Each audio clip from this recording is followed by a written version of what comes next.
Salut les gars, alors vidéo qui n'était malheureusement pas du tout prévue, j'aurais voulu bien ne pas la faire, une vidéo qui n'est donc pas préparée à chaud sur le moment, puisqu'on a appris hier que Alexis Laio, le guitariste, chanteur de Children of Bodom, nous a quittés. Alors beaucoup ont été choqués, dont moi, car il était assez jeune déjà, il avait que 40 ans, 41 ans, et puis vous avez été beaucoup à m'envoyer des messages privés, notamment sur Instagram, à me dire, bien, fais une vidéo hommage, est-ce que tu peux parler de Children of Bodom, de Alexis Laio. Cette vidéo, les gars, je veux qu'elle soit comme d'habitude de la chelouterie, de la bienveillance, du divertissement, et on passe un bon moment ensemble pour se rappeler un petit peu de qui était Alexis Laio. Donc, qu'est-ce que je vais faire? Comme je vais dire, rien n'est préparé, je vais parler de qui il a été pour moi, et il y a des choses, voilà, que j'aimerais vous montrer, que je vais vous montrer parce que ça a été hyper influent dans ma façon de voir la guitare, de voir le métal et aussi de continuer à m'épanouir dans le monde musical. Je vais aussi vous raconter 2-3 anecdotes sur lui, sur Children of Bodom, plein de choses, on va voir un petit peu qui il était. On va aussi parler de ses guitares et des marques qu'il utilisait parce que ça a été très influent aussi pour moi, de sa façon de jouer, enfin plein de choses. Et surtout peut-être pour les jeunes guitaristes qui ne le connaîtraient pas. C'est très important pour moi de partager des personnalités comme lui aux jeunes guitaristes de maintenant parce que voilà, ce ne sont pas non plus les plus grandes méga stars du métal comme on peut penser à Metallica ou dans le rock Angus Young, etc. Mais Alexis Laio, c'est quand même pour moi un gros poisson de la guitare, une bonne méga star. Et peut-être que pour les jeunes d'aujourd'hui, c'est pas forcément ce qu'on peut penser nous. Donc le but c'est aussi de passer le flambeau au petit guitarounet. Voilà, le monsieur est tout simplement né à Espoo. Alors c'est du finlandais, ok, donc le finlandais je ne maîtrise pas, mais il est né donc en Finlande en 1979. Comme je vous l'ai dit, c'est le guitariste principal, on le définit souvent comme ça, et le chanteur de Children of Bodom. Il a aussi eu d'autres projets, il a fait quelques apparitions, mais on va se concentrer vraiment sur le palmarès du monsieur qui est Children of Bodom et lui-même. Children of Bodom, c'est une inspiration de plein de styles de métal, surtout dans la vague death mellow, symphonique, vous allez voir pourquoi, power, pourquoi pas un petit peu trash. En tout cas, on peut peut-être les mettre dans une case extrême à l'époque. C'est vrai que maintenant, le côté extrême, il y a beaucoup de choses aussi extrêmes, mais à l'époque, c'était quand même assez extrême et c'était finlandais, donc les Vikings, quoi. Je sais pas si les Vikings viennent de la Finlande, mais bon, un petit peu.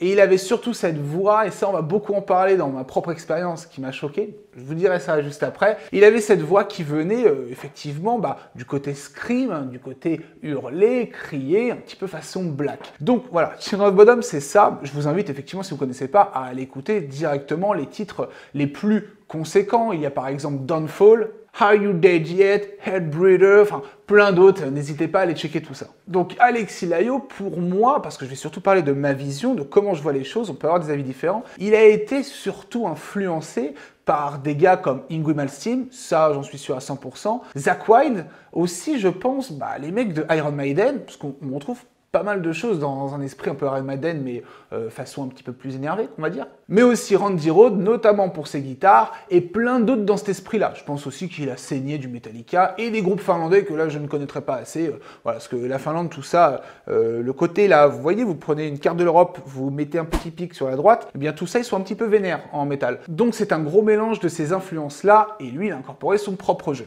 Donc pour le coup, il a commencé la musique très jeune, vers 4-5 ans, où il a débuté par le violon, sûrement typé conservatoire, une formation assez classique, et plus tard, vers 10-11 ans, il est parti du côté obscur, où il a découvert son instrument de prédilection, la guitare. Donc on peut dire que Children of Bodom a commencé très tôt, écoutez bien, vers 14 ans, donc il avait environ 4-5 ans de guitare, je ne sais pas, bon, plus d'années de musique puisqu'il a commencé jeune, mais en guitare. Il a commencé à 14 ans à créer son propre groupe qui n'était pas intitulé Children of Bodom, qui est intitulé, alors, j'ai dû revoir un petit peu mes notes, j'ai dit que j'avais pas préparé, mais je me suis remis un petit peu dedans quand même. Inerst.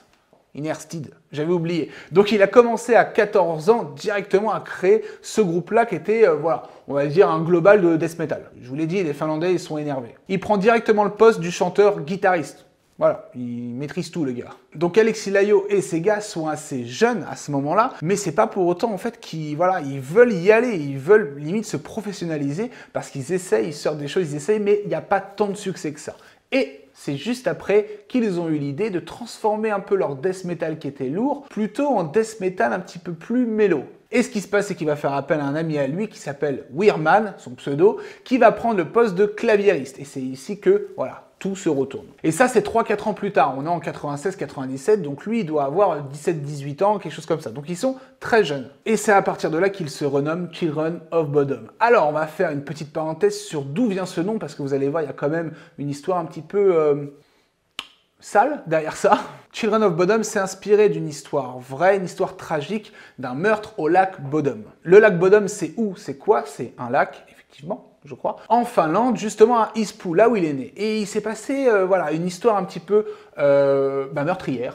Meurtrière il y a plusieurs années. C'était dans les années 60 où en fait il y a eu 4 adolescents qui étaient venus pour passer une soirée en toute tranquillité et ils se sont fait tous bien tuer, sauf un. Bon, je vous passe les détails du meurtre parce que c'était assez conséquent et violent, en mode un petit peu American Horror Story, si tu vois ce que je veux dire. Les 4 adolescents, c'était 2 couples d'une quinzaine d'années, 2 filles, 2 gars. Alors, je vais m'épargner de dire leurs prénoms parce que les prénoms finlandais, c'est toujours une mission, mais le seul survivant, c'était Willem Gustafsson, si je le dis bien, Gustafsson, qui lui s'en est sorti, mais un petit peu amoché, donc échymose, cassage de bras, cassage de mâchoire, tout ce que tu veux, enfin voilà.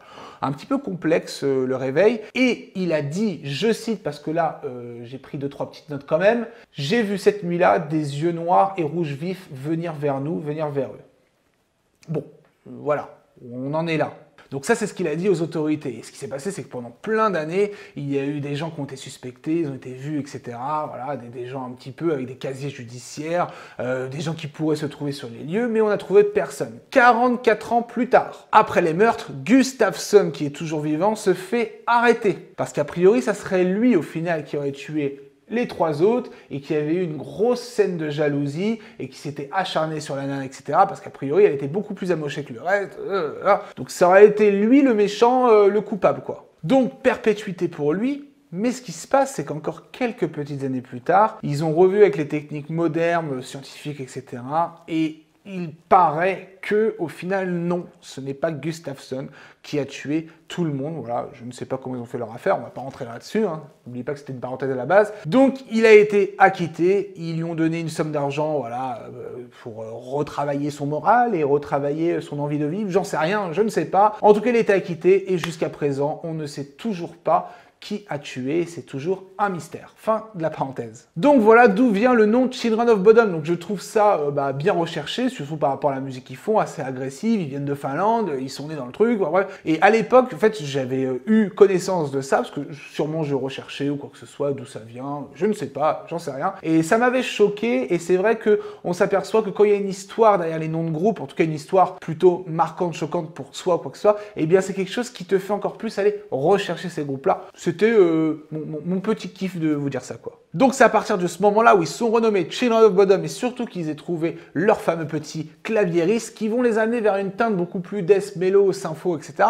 qui vont commencer à prendre de l'ampleur et peser dans le monde du métal. C'est à ce moment-là, dans la fin des années 90, que les choses commencent sérieusement. Si vous voulez, ils ont commencé à faire un album qui a eu un assez franc succès puisqu'ils ont fait la première partie de Dimmu Borgir. C'est tout. Ils font la première partie, ils se font surtout repérer et il y a les petits énormes Nuclear Blast qui est un gros label de métal qui viennent tout simplement mettre des billes sur Children of Bodom et ensuite ils ont commencé à écrire leur album Headbreeder qui est l'album qui a fait connaître au monde Children of Bodom. Et notamment pour moi il a juste été hyper impactant dans ma vie de guitariste cet album. Alors je dis pas que c'est le best, celui que j'ai saigné etc. mais je l'ai beaucoup écouté et j'ai surtout essayé de bosser des plans de ces morceaux là à l'époque et c'était un petit peu la cata quoi. En tout cas je vous le conseille, ça fait quand même bien bosser et c'est très formateur, n'hésitez pas à écouter cet album et d'autres. Alors il est sorti en 99, alors moi je ne l'ai pas découvert en 99, j'avais 8 ans, j'étais plutôt sur du tragédie, ouais, je crois. En tout cas moi j'ai dû le découvrir plus tard, plus 2000, 2, 3, 4, je devais avoir entre 13 et 15 ans. Et puis voilà, c'est là où je faisais mes premières armes entre Maiden, Megadeth, Metallica, Children of Bodom, Linkin Park était beaucoup plus simple, Slipknot et tout ça. J'ai découvert un petit peu tout en même temps parce que j'ai découvert assez tard ces grands du métal. Alors certes, Children of Bodom c'était l'extrême, mais c'était hyper mainstream au final, très populaire. Je vais pas dire que c'était la variété du métal, on n'est pas chez Nickelback, mais c'était quelque chose que, voilà, ça rentrait dans la tête, c'était assez gimmick, avec des riffs de guitare, c'était assez fort quand même, avec une musique qui était aussi méchante, violente, rapide, voilà, avec un scream, avec du hurler et tout ça, eh bien, c'était quand même une musique qui était, entre guillemets, pour le monde du métal, populaire et qui était assez mainstream. Et c'est ça qui est ouf chez Children of Bodom. C'est le groupe qui m'a fait découvrir, ou en tout cas, je vais dire plutôt Alexis, hein, le chanteur, sa voix, parce qu'on va aller sur la voix, c'est lui, en fait, qui m'a fait découvrir qu'on pouvait gueuler et que c'est mortel. C'est avec lui que j'ai appris le scream, en tout cas écouter et apprécier, apprendre à apprécier le scream, ce chant hurlé, ce chant un peu black. Et si vous voulez, les premières fois que j'ai écouté Alexis Laiho, je me suis dit mais qu'est-ce que c'est que ça? Mais c'est quoi? Pourquoi il gueule? J'avais jamais écouté ça. Je vous dis, je sortais de tragédie. Mais moi, j'étais petit. Et quand tu arrives et tu ne sais pas qu'on peut gueuler comme un veau quand tu n'as pas cette notion-là, eh bien, en fait, ça m'a choqué. Et sincèrement, je me suis dit, oh non, je n'écouterai jamais ça. Et il a dû se passer plusieurs mois où j'ai pas écouté parce que je trouvais ça dégueulasse, quoi, à l'époque. Quand tu ne connais pas du cri, c'est pour ça que c'est très dur d'apprécier le métal aussi, parce que la voix, bien, faut être prêt. Si vous voulez, j'avais un pote avec qui on écoutait beaucoup et lui écoutait beaucoup Children of Bodom. Et en fait, à force d'écouter, à force de comprendre, à force de se dire, c'est vrai que la façon dont on envoie la guitare, avec la distorsion, violence, rapidité, break et tout, bien, c'est sûr que si tu as quelqu'un qui miaule à côté, c'est moyen. Et ce côté agressif, d'un seul coup, ça a dû faire un déclic sur le moyen terme qui m'a dit, mais en fait, c'est mortel et ça a de l'âme et c'est trop cool et ça donne la patate, quoi. Donc je peux apprécier écouter quelqu'un qui chante. Si on écoute par exemple Linkin Park, il y a du gueuler, mais il y a beaucoup de chanter et c'est très très bien. Mais Children of Bodom, Alexis Laiho, lui, il était tout le temps en scream, toujours même tessiture vocale et tout. Et du coup, eh bien, c'est grâce à lui que j'ai pu apprécier la musique extrême, le chant extrême, qui m'a fait après dérouler sur d'autres choses. Alors que ça soit peut-être Slipknot, mais surtout après du Nécrophagiste, du As Blood Runs Black, tout ce qui est le deathcore, Whitechapel, The Faceless, tout ça, c'est grâce à lui que j'ai pu apprécier, que j'aime écouter du scream. Merci Monsieur Laiho, en tout cas pour ça, parce que sans lui, peut-être que je ne serais pas devant vous. Donc ça, c'est son côté vocal. Maintenant, le côté guitaristique. Une vidéo qui m'a traumatisé, j'ai passé des heures dessus sans savoir la jouer, c'est la vidéo où il joue les 4 saisons de Vivaldi avec une Flying V, un son distorsion, et regardez ça.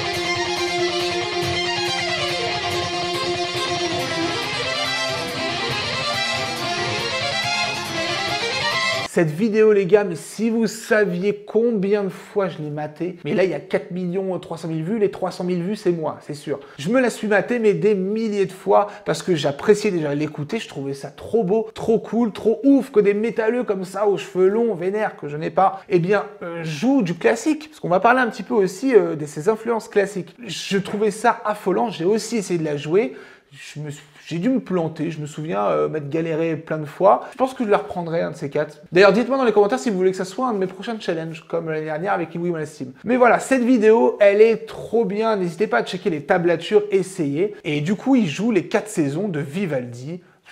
C'est fou, c'est fou. Donc n'hésitez pas à aller la voir en entier, c'est vraiment, vraiment appréciable. Donc Alexis Laiho, pour moi, guitaristiquement, eh bien c'est tout simplement une extrême bonne polyvalence dans le métal. Mais que ça soit en riff très vénère, power, etc., bien en downstroke, énervé façon un petit peu Slayer, Pantera, Metallica, Hetfield et tout, vénère, ça, il le gère. Ces riffs un petit peu plus speed, un peu plus délicats, en alternate, voilà, dans les 200 BPM, comme le morceau Downfall, des trucs qui sont à la fois mélodique mais qui reste des riffs, il le maîtrise et il sait le composer à 100% et il est aussi très très bon dans le shred. Donc en fait c'est un guitariste hyper complet. C'est ça qui m'a toujours choqué chez lui. C'est vrai que quand on regarde des guitaristes de groupe, bah lui il a cette position, lui il a ce rôle-là, lui il est comme ça, lui il est comme ça. Mais c'est vrai que lui il avait un excellent niveau et surtout dans le monde du métal extrême où il assurait un bon poste partout. Même si maintenant les guitaristes modernes ils sont acharnés. Mais ce qu'on peut dire aussi c'est qu'on retient quasiment que lui, je sais pas. Moi, c'est ma vision. Moi, tu me dis Children of Bodom, je dis Alexis Laio. C'est une méga star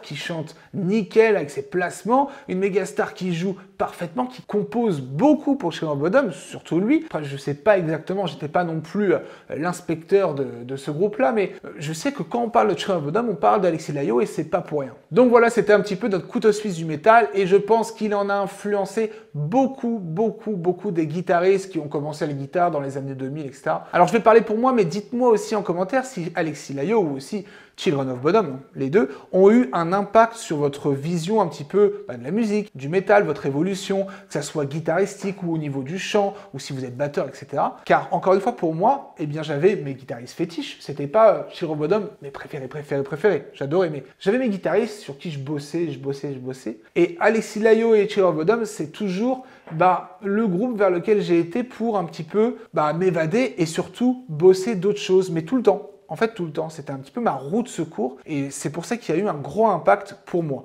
En tout cas, ça m'a bien bousillé les doigts. Alors maintenant, au niveau des guitares qu'il utilisait, ça a aussi fait beaucoup sa marque de fabrique, des marques et tout, on va voir tout ça. Et c'est là qu'on voit que le mot influenceur, il existe depuis quelques années, mais en fait, ça a toujours été, c'était un influenceur complet parce que c'est à cause de lui que j'ai fait mon kéké et mon beauf et j'ai acheté ma première Flying V. Alors lui, il n'avait pas une Flying V... comment on appelle ça, équilatéral, là, bon, t'as compris, égal des deux côtés. Il avait un côté un peu plus court et l'autre un peu plus long, forcément, mais très piquant aussi, vénère. Alors, qu'est-ce qui se passe? Lui, il jouait sur ESP, bon, il a joué aussi sur Jackson, et je vais vous raconter une anecdote au sujet de lui et Jackson, et il était sur EMG. Tout ce que les ados des années 2000 ou quoi que ce soit, des mecs qui aimaient le métal, ont voulu ESP, EMG. Faites pas genre.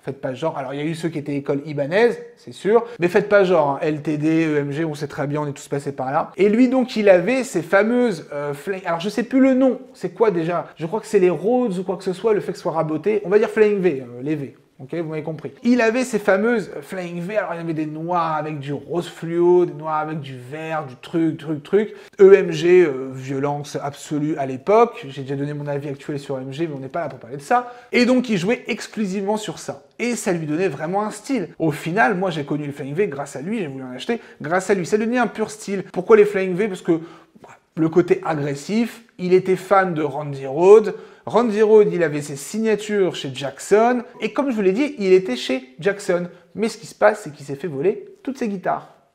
Cool. Donc je ne sais pas si c'est à partir de là, mais en tout cas, après, ESP lui ont sûrement proposé un contrat et compagnie. Ils lui ont fait sa propre signature, la Alexis Laio, que vous pouvez retrouver un petit peu partout, parce que c'est toujours d'actualité, sûrement chez LTD. Il avait, je crois, avoir des souvenirs, d'ailleurs c'est pour ça que j'aime quand il n'y a qu'un micro, un micro. Donc pour un shredder, c'est un petit peu particulier. Le bon Floyd qui va bien, l'accès aux aigus éternel avec la Flying V.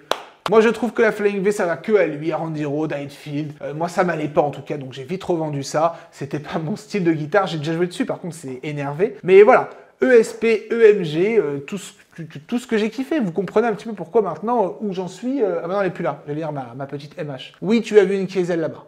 Oui, tu l'as vu. Ça arrive, j'ai pas fini de tourner avec, ça arrive. Donc musicalement, il a été influent. Au niveau du matos, il a été influent. Je m'étais même mis du vernis noir, comme lui. Qu'est-ce qui m'a pris par la tête? Je me rends compte maintenant. Je me souviens, au collège, au lycée, on mettait du marqueur, même pas du vernis, on n'avait même pas de vernis, pour faire comme lui. Alors, je vous cache pas que j'ai quand même eu des déceptions avec Children of Bodom, Alexis Laio en particulier, parce que à l'époque, j'avais été invité au Sonisphere. C'était donc un festival de métal qui est dans l'est de la France. C'était à l'époque où je bossais avec Ibanez, et il y avait eu Children of Bodom qui jouait. Donc c'était, je crois, peut-être en 2009, 2010, non, plus que ça, 2012, 2013, j'en sais rien. Loin, quelque chose comme ça.